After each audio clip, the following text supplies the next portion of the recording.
As-tu déjà remarqué que certains matins semblent lourds avant même que quoi que ce soit ne se soit produit? Rien ne va mal, aucune crise, aucune mauvaise nouvelle. Et pourtant, ta poitrine est serrée. Tes pensées s'emballent déjà. La journée ressemble à quelque chose que tu dois survivre, plutôt qu'à quelque chose que tu as la chance de vivre. Maintenant, imagine l'inverse. Imagine te réveiller en te sentant stable, sans précipitation, paisiblement satisfait sans raison particulière. Non pas parce que la vie est parfaite, mais parce que ton esprit est doux. La sagesse bouddhiste enseigne que le bonheur vient rarement de grandes réussites ou de changements spectaculaires. Il se façonne dans de petits moments presque invisibles, surtout dans la première heure après ton réveil. Le matin est un moment où l'esprit est souple, ouvert, impressionnable, comme l'eau avant qu'elle ne gèle dans la forme de la journée. Ce que tu fais dans ces premiers instants décide silencieusement de tout ce qui suit. Aujourd'hui, je veux te partager 6 habitudes matinales, simples, calmes, pratiques, profondément humaines, qui peuvent t'aider à commencer chaque journée avec paix, plutôt qu'avec pression.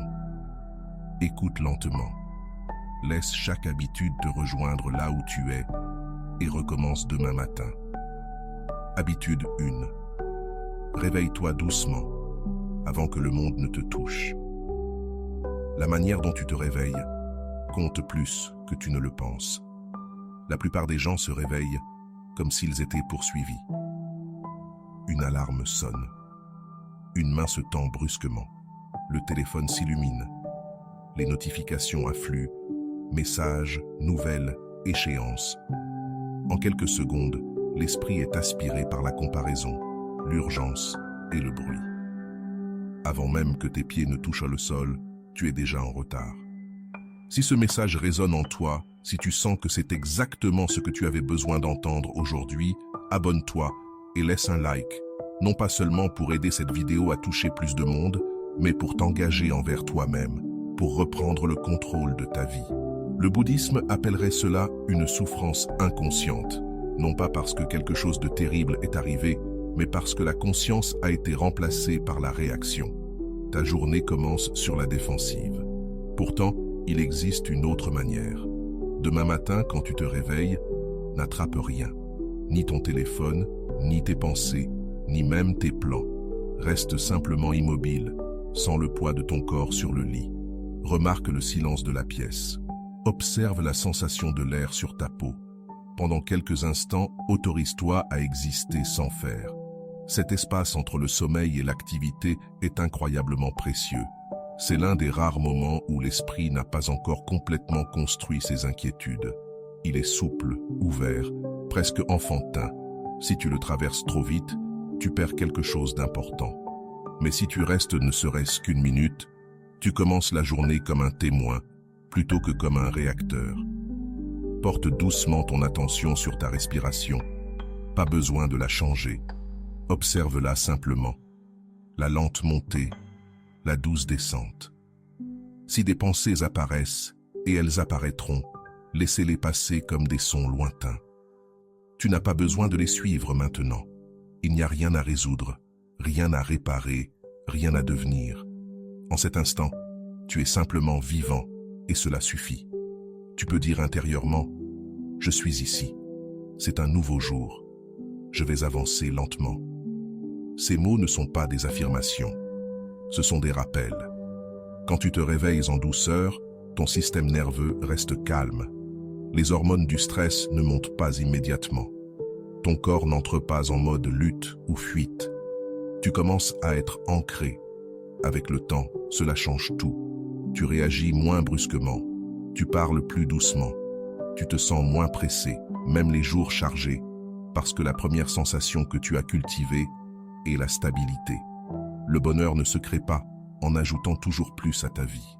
Souvent, il commence en retirant la première vague de bruit. Alors demain, avant que le monde ne te touche, touche d'abord le matin. Laisse-le être silencieux. Laisse-le être à toi. Habitude 2. Respire, comme si tu n'avais nulle part ailleurs où être. Il y a quelque chose de magnifiquement ordinaire dans la respiration. Elle ne demande rien. Elle ne coûte rien. Elle est toujours avec toi. Et pourtant, la plupart d'entre nous l'ignorent, jusqu'à ce que nous nous sentions stressés, fatigués ou dépassés. Dans la pratique bouddhiste, la respiration est considérée comme une porte qui ramène au moment présent. Parce que tandis que les pensées voyagent vers hier et demain, la respiration ne se produit que maintenant. C'est pourquoi la respiration consciente est l'un des moyens les plus simples de revenir à la paix. Chaque matin, avant de te lever, prends 5 respirations lentes et intentionnelles. Pas profondes ni dramatiques, simplement naturelles, douces, sans forcer. Inspire par le nez, sens l'air frais entrer. Sens ta poitrine et ton ventre s'ouvrir. Puis expire lentement. Laisse les épaules retomber. Laisse la mâchoire se détendre. Laisse la tension de la nuit fondre un peu. En respirant, remarque tout ce que tu retenais. Peut-être que ton front est tendu. Peut-être que ton ventre est contracté. Peut-être que tu t'inquiètes déjà de la journée à venir. C'est normal. L'esprit essaie de te protéger en planifiant tout. Mais planifier dès le matin se transforme souvent en anxiété silencieuse. La respiration interrompt ce schéma. Elle dit au corps que tu es en sécurité maintenant. Rien ne t'attaque. À chaque expiration, tu peux te relâcher. Imagine déposer quelque chose, le besoin de te presser, le besoin d'impressionner, le besoin de contrôler la journée. Pendant ces quelques respirations, permets à la vie de te porter au lieu de porter la vie.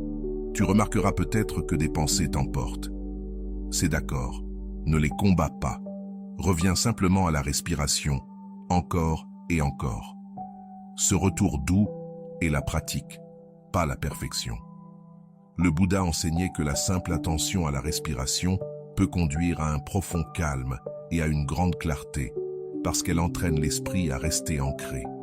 Et quand l'esprit est ancré, les petits problèmes cessent de ressembler à des catastrophes. Les emails ne semblent plus urgents, les embouteillages ne semblent plus personnels, les retards ne semblent plus être des échecs. Tu commences à te déplacer dans le monde avec plus d'espace à l'intérieur de toi. Cet espace est l'endroit où le bonheur grandit silencieusement. Pas l'excitation, pas le plaisir constant, mais quelque chose de plus stable, une tranquillité simple face à la vie telle qu'elle est. Après quelques respirations, pose une main sur ta poitrine. Sens ton cœur battre. Sens la chaleur de ton corps et réalise quelque chose de simple. Tu es vivant. Cette journée t'a déjà offert un cadeau. Alors, avant de te précipiter dans l'action, pratique l'être. Que ton premier geste chaque matin soit de respirer lentement, doucement, comme si tu n'avais nulle part ailleurs où être. Habitude 3. Pose une intention silencieuse, pas une liste d'exigences. Avant que tes pieds ne touchent le sol, avant de regarder l'heure, avant que la journée ne commence à te dire qui tu dois être, il existe une petite fenêtre où ton cœur est encore indécis. Dans cette fenêtre, tu peux choisir quelque chose d'important. Non pas ce que tu vas accomplir, non pas combien tu vas terminer, non pas à quel point tu seras productif, mais la manière dont tu vas être. La plupart des matins, les gens se réveillent déjà en négociation avec la pression. Je dois répondre à ce message. Je suis en retard dans mon travail. Il y a tellement à faire. Je n'ai pas assez de temps. La journée devient un argument silencieux avant même d'avoir commencé. Et sans t'en rendre compte, le bonheur disparaît. Non pas parce que la vie est terrible, mais parce que l'esprit a transformé la journée en examen. La sagesse bouddhiste propose une manière plus douce de commencer. Au lieu d'une liste de tâches, choisis une intention. Une intention est différente d'un objectif. Un objectif dit « je dois accomplir cela ». Une intention dit « je veux traverser la vie de cette manière ». Un objectif est lourd. L'intention est légère. Un objectif dépend des circonstances. Une intention ne dépend que de toi. Ce petit changement transforme tout parce que les circonstances sont imprévisibles. Mais la manière dont tu te présentes est toujours disponible. Alors, demain matin, avant de te lever, demande-toi calmement « Comment ai-je envie de marcher à travers cette journée ?» Non pas ce qui va arriver, non pas ce que tu dois finir, mais la qualité de cœur que tu veux porter. Peut-être que le mot qui surgit est patience, ou douceur, ou courage, ou clarté. N'y pense pas trop. Laisse le mot venir naturellement, comme si tu choisissais une direction plutôt qu'une destination. Puis garde cette intention doucement dans ton esprit. Tu n'as pas besoin de la répéter toute la journée. Tu n'as pas besoin de la forcer. Souviens-toi simplement d'elle, comme d'un compagnon silencieux qui marche à tes côtés. Le Bouddha a enseigné que la souffrance vient souvent de l'attachement au résultat. Nous nous accrochons à la manière dont les choses devraient se dérouler. Et lorsque la vie refuse de suivre notre scénario, nous nous sentons frustrés, déçus ou inadéquats. Mais l'intention relâche cette emprise. Elle dit « Peu importe ce qui arrive aujourd'hui, voici comment je choisis de répondre. » Par exemple, si ton intention est la patience, lorsque quelqu'un parle lentement, tu remarques l'élan qui te pousse à le presser et tu t'adoucis à la place. Quand la circulation s'arrête, tu respires plutôt que de te tendre. Quand une erreur survient, tu fais une pause avant de te blâmer. Rien à l'extérieur ne change, mais ton expérience change complètement. Ou peut-être que ton intention est la bienveillance. Tu parles plus doucement. Tu écoutes plus pleinement. Tu pardonnes plus vite les petites choses. Tu te traites comme un ami, plutôt que comme un problème à réparer. Soudain, la même journée paraît plus chaleureuse, non pas parce qu'elle est plus facile, mais parce que toi, tu es plus doux. Voilà le pouvoir silencieux de l'intention. Elle transforme la vie ordinaire en pratique. Chaque conversation devient une opportunité. Chaque frustration devient un rappel. Chaque instant devient porteur de sens. Tu cesses d'attendre des conditions spéciales pour te sentir heureux. Le bonheur commence à grandir dans la manière dont tu entres en relation avec ce qui est déjà là. Une autre chose magnifique avec l'intention, c'est qu'elle enlève la peur de l'échec. Les listes de tâches peuvent te donner l'impression de ne jamais en faire assez. Il y a toujours plus à faire, toujours quelque chose d'inachevé. Mais tu ne peux pas échouer à être patient. Tu ne peux pas échouer à revenir à la bienveillance. Même si tu oublies 10 fois, tu reviens une 11e. Ce retour est la pratique. Et, étrangement, cela crée de la confiance en toi parce que tu réalises « Je ne contrôle peut-être pas la journée, mais je peux toujours revenir à moi ». Avec le temps, cette habitude change la tonalité émotionnelle de tes matins. Tu te réveilles non plus en pensant « Qu'est-ce que je dois survivre aujourd'hui ?» mais en demandant doucement « Comment ai-je envie de vivre aujourd'hui ?» Il y a de la dignité dans cette question. Il y a de la liberté. Elle te rappelle que la vie ne consiste pas seulement à accomplir des tâches. Elle consiste à façonner ton cœur. Tu peux toujours travailler dur. Tu peux toujours être occupé. Mais à l'intérieur, quelque chose reste stable. Tu ne poursuis plus le bonheur dans un futur lointain. Tu le pratiques, instant après instant. Alors, demain matin, avant que les listes commencent, avant que le monde ne te demande quoi que ce soit, choisis une intention silencieuse, une manière simple d'être. Porte-la légèrement. Reviens-y souvent et laisse-la te guider comme une petite lanterne à travers la journée. Pas brillante, pas spectaculaire, juste assez de lumière pour avancer paisiblement. Habitude numéro 4. Commence avec de la gratitude pour ce qui est encore là. Avant que l'esprit ne commence à compter ce qui manque. Avant que la comparaison ne vole doucement ta paix. Avant que la journée ne se transforme en course pour corriger, améliorer, rattraper. Fais une pause et remarque quelque chose de simple. Tu es encore là. Ce souffle circule encore. Ce cœur bat encore. Cette vie, imparfaite, inachevée, parfois désordonnée, est encore la tienne. Dans le bouddhisme, la gratitude n'est pas une positivité forcée. Ce n'est pas prétendre que tout est beau. Ce n'est pas ignorer la douleur. La gratitude est bien plus silencieuse que cela. C'est une vision claire. C'est la reconnaissance douce que, même avec des difficultés, quelque chose de précieux demeure. La plupart des gens se réveillent et scrutent immédiatement les problèmes. Qu'est-ce que je dois réparer aujourd'hui? Où suis-je en retard? Qu'ai-je fait de mal hier? Qu'ont les autres que je n'ai pas? Le cerveau est programmé pour remarquer les menaces et le manque. Il croit ainsi te protéger. Mais lorsque tu commences chaque matin à te focaliser sur ce qui manque, la vie finit par ressembler à une carence constante. Rien ne paraît suffisant. Ni tes progrès, ni ton corps, ni tes relations, ni toi-même. Et le bonheur ne peut pas grandir dans un esprit qui ne voit que la rareté. Le Bouddha a enseigné quelque chose de surprenamment simple. Le contentement est la plus grande richesse, non pas parce que tu cesses de grandir, mais parce que tu cesses de croire que tu es incomplet.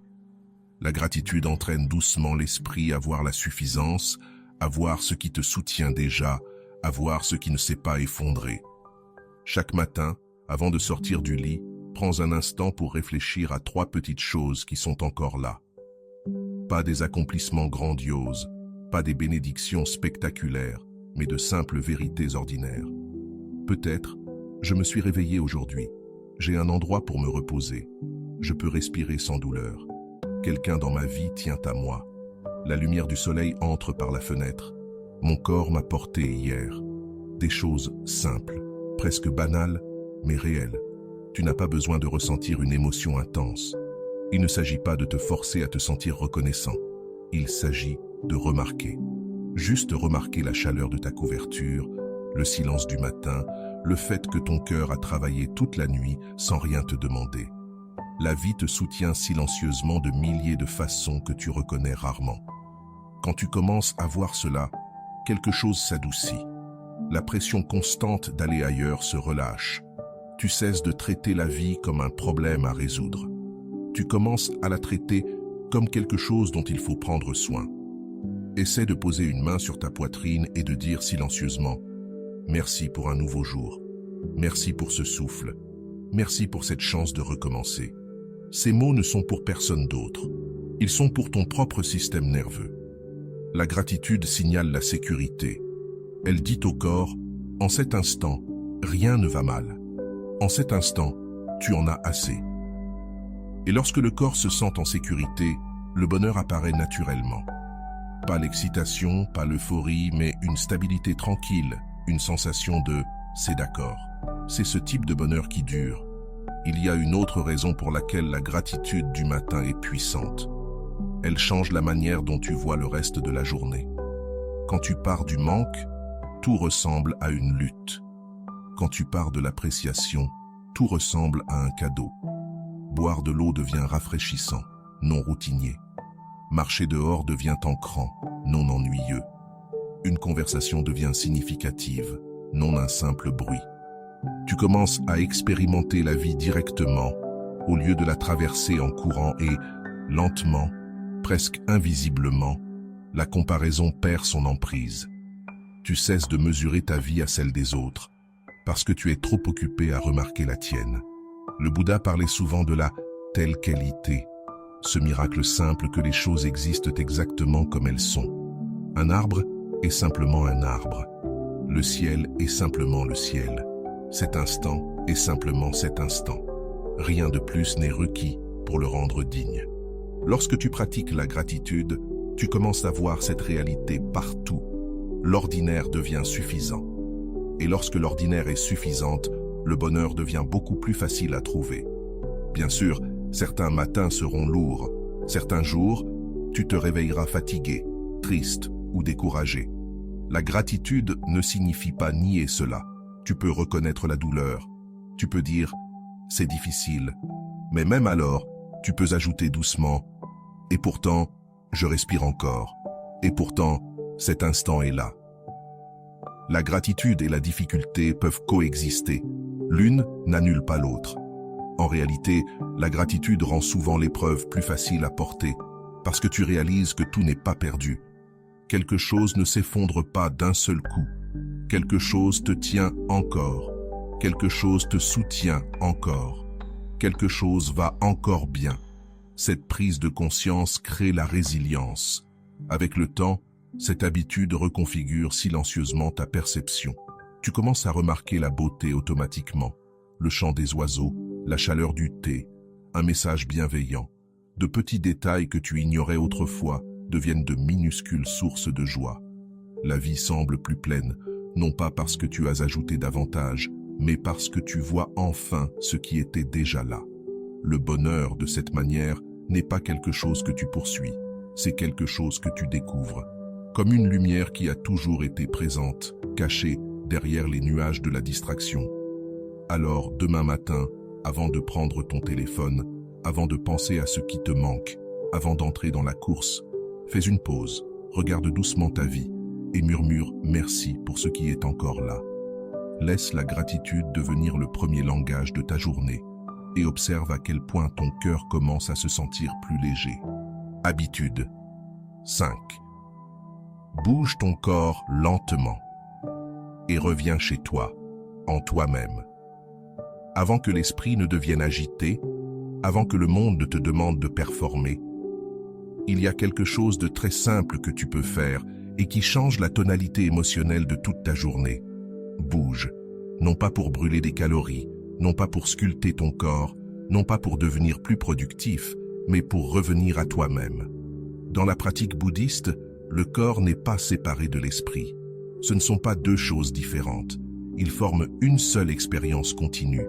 Quand le corps est tendu, l'esprit se sent anxieux. Quand le corps est pressé, l'esprit se sent sous pression. Quand le corps est engourdi, l'esprit se sent déconnecté. Et pourtant, la plupart des gens vivent presque entièrement dans leur tête. Dès le moment où ils se réveillent, ils pensent, planifient, se souviennent, s'inquiètent, font défiler. Les heures passent, avant même qu'ils ne remarquent leur corps, jusqu'à ce que la nuque fasse mal, que le dos se tende, que l'épuisement apparaisse. Cette déconnexion silencieuse est une forme subtile de souffrance, car lorsque tu n'es pas dans ton corps, tu n'es pas pleinement dans ta vie. Le bonheur devient abstrait, quelque chose que tu penses plutôt que quelque chose que tu ressens. Le Bouddha a enseigné la pleine conscience, non seulement dans la méditation assise, mais aussi dans la marche, la station debout, les étirements, le fait de laver, de balayer. Les mouvements quotidiens étaient considérés comme sacrés, parce qu'ils te ramènent à l'expérience directe. Ils te ramènent à maintenant. Alors chaque matin, avant de plonger dans tes tâches, offre-toi 10 ou 15 minutes de mouvement doux et conscient.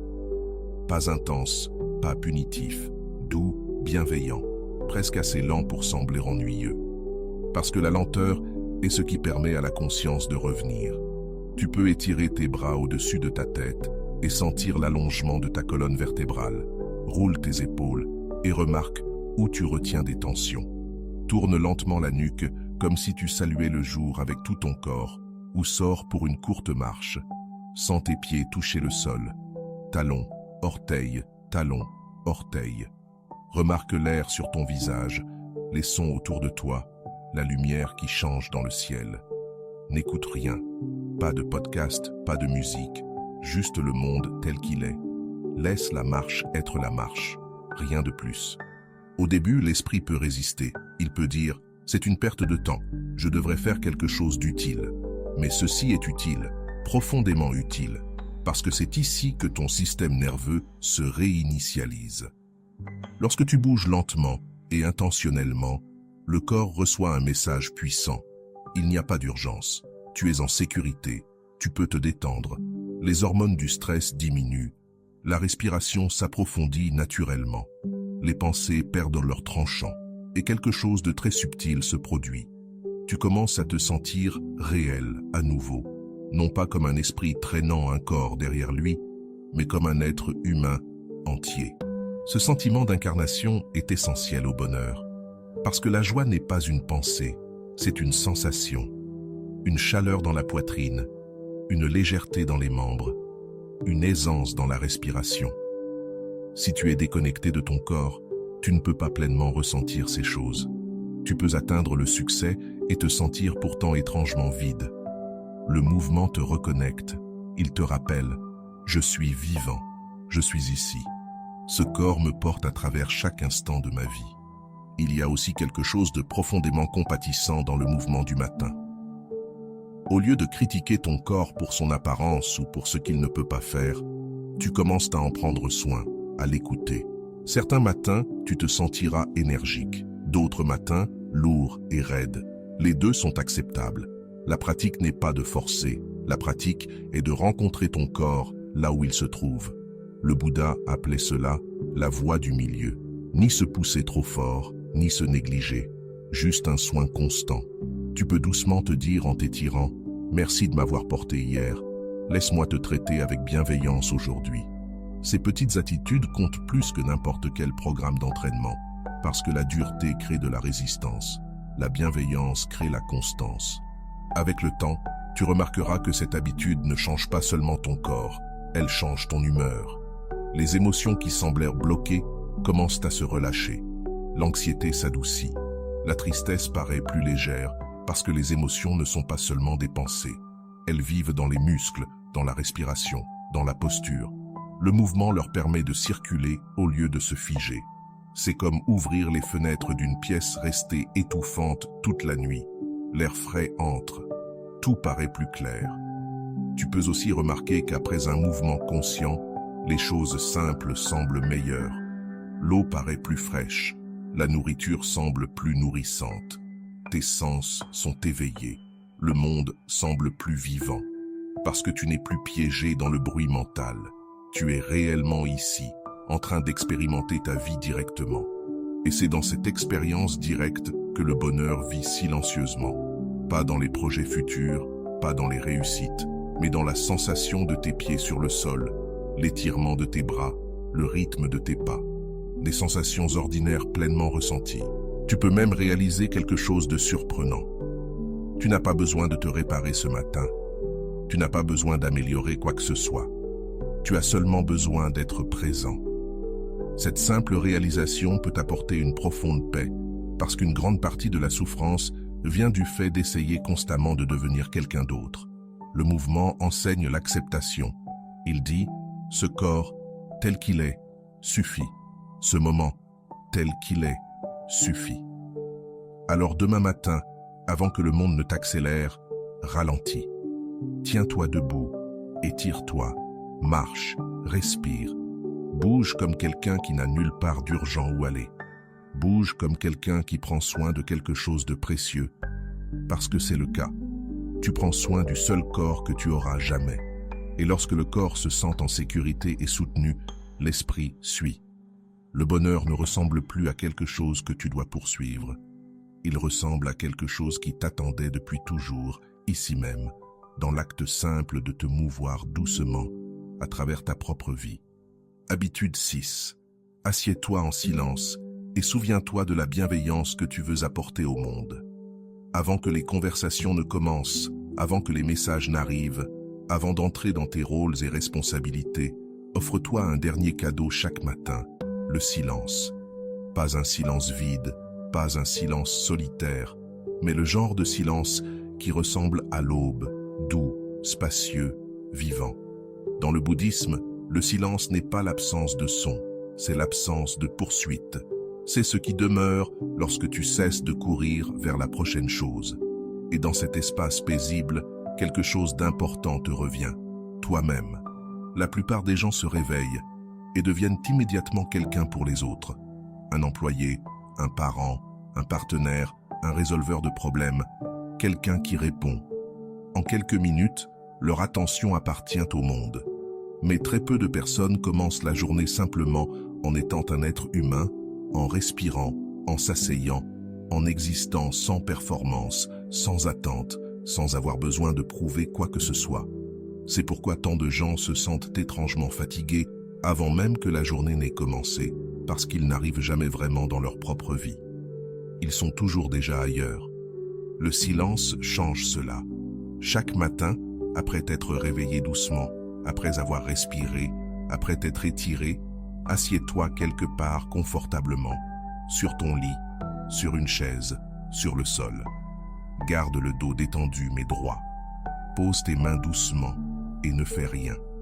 Pas de téléphone, pas de lecture, pas de planification. Assieds-toi simplement. Laisse le monde attendre quelques minutes de plus. Au début, cela peut sembler inhabituel, voire inconfortable. L'esprit peut dire « c'est inutile, je devrais faire quelque chose, je perds du temps ». Mais remarque cette voix. Remarque à quelle vitesse elle veut fuir le moment présent. Cette agitation n'est pas un problème. C'est simplement l'habitude de la stimulation constante et tu es en train de la désapprendre. doucement. Porte ton attention sur les sons autour de toi. Peut-être la circulation au loin, peut-être des oiseaux, peut-être le léger bourdonnement de la pièce. Laisse les sons venir et repartir comme des vagues. Pas besoin de les nommer, pas besoin de les suivre. Écoute simplement. Puis remarque ta respiration, son rythme naturel. Rien de spécial, rien de dramatique. Juste la vie qui respire d'elle-même. Des pensées apparaîtront. Elles apparaissent toujours. Des plans, des souvenirs, de petites inquiétudes. Laisse-les passer comme des nuages. Tu n'as pas à les combattre et tu n'as pas à les croire. Remarque simplement que la pensée se produit, puis revient au fait d'être assis. Cette pratique simple enseigne quelque chose de profond. Tu n'es pas tes pensées, tu es la conscience derrière elles. Quand tu réalises cela, même brièvement, un profond soulagement apparaît, parce que tu n'as plus à courir après chaque inquiétude. Tu n'as plus à tout résoudre immédiatement. Tu peux laisser la vie se dérouler un peu plus naturellement. Cet espace, cette distance silencieuse entre toi et tes pensées, c'est là que la paix commence. Mais il y a encore une étape douce. Après être resté quelques minutes en silence, fais émerger une question. Comment ai-je envie de rencontrer le monde aujourd'hui? Non pas qu'est-ce que je dois finir, non pas qu'est-ce que je dois réparer, mais comment est-ce que je veux que les autres se sentent autour de moi? Cette question déplace quelque chose de subtil, mais puissant. Elle détourne l'attention de la pression personnelle vers la connexion. Dans l'enseignement bouddhiste, le bonheur grandit lorsque nous réduisons le mal et augmentons la bienveillance. Pas de grands gestes, de petits gestes. Un ton plus doux, une pause patiente, une oreille attentive, un peu moins de jugement, un peu plus de compréhension. Alors, dans le silence, pose une intention simple de bienveillance. Tu peux dire « Aujourd'hui, que je parle avec douceur, que je sois patient avec moi-même, que je cause moins de tort, que ma présence apporte de l'apaisement. » Ce ne sont pas des promesses que tu dois tenir parfaitement. Ce sont des directions, comme régler une boussole avant d'entrer dans une forêt. Tu peux encore te perdre parfois. Tu peux encore oublier, mais tu sais où est le nord et tu peux toujours revenir. Cette habitude matinale est puissante parce qu'elle change la qualité émotionnelle de tout ce qui suit. Quand la bienveillance devient ta base, les petites contrariétés ne s'intensifient pas aussi facilement. Tu fais une pause avant de réagir. Tu respires avant de parler. Tu te souviens que chaque personne que tu rencontres porte des luttes invisibles. Le caissier, le collègue, l'inconnu dans la rue, tout comme toi. Ils veulent se sentir en sécurité. Ils veulent se sentir compris. Ils veulent se sentir simplement bien. Quand tu te rappelles cela, la dureté s'adoucit naturellement. Et quelque chose de beau se produit. Au lieu de traverser la journée en te sentant séparé et sur la défensive, tu commences à te sentir connecté. Et la connexion est l'une des sources les plus profondes de bonheur que nous ayons. Pas la réussite, pas le statut, mais ce sentiment discret que nous appartenons les uns aux autres, que nous marchons cette vie ensemble. Le silence t'aide à t'en souvenir. Parce que dans le silence, l'ego se détend. Le « moi » constant s'apaise et la compassion a de l'espace pour respirer.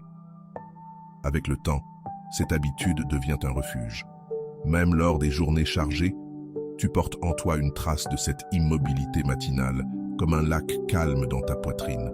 Quand tout devient accablant, tu prends une respiration et tu reviens, ancré, stable, présent. Ce n'est pas quelque chose que tu dois mériter, c'est quelque chose que tu pratiques. Quelques minutes, chaque matin, assis, respirant, te souvenant de qui tu veux être. Le bonheur semble souvent compliqué, mais parfois, il est aussi simple que cela. Une pièce silencieuse, une respiration stable, un cœur doux avant que le monde ne commence. Commence par le silence et laisse la bienveillance être la première chose que tu portes dans la journée. Le bonheur n'est pas quelque chose de lointain, ni quelque chose qui t'attend dans le futur.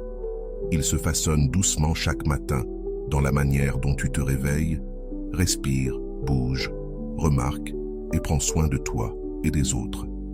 Ces 6 habitudes ne sont pas des règles à perfectionner, seulement des pratiques douces vers lesquelles revenir encore et encore. Si cette réflexion t'a apporté ne serait-ce qu'un peu de calme, pense à t'abonner pour recevoir davantage d'enseignements paisibles et de sagesse quotidienne. Que tes matins soient doux, ton cœur stable et tes journées remplies d'un bonheur silencieux.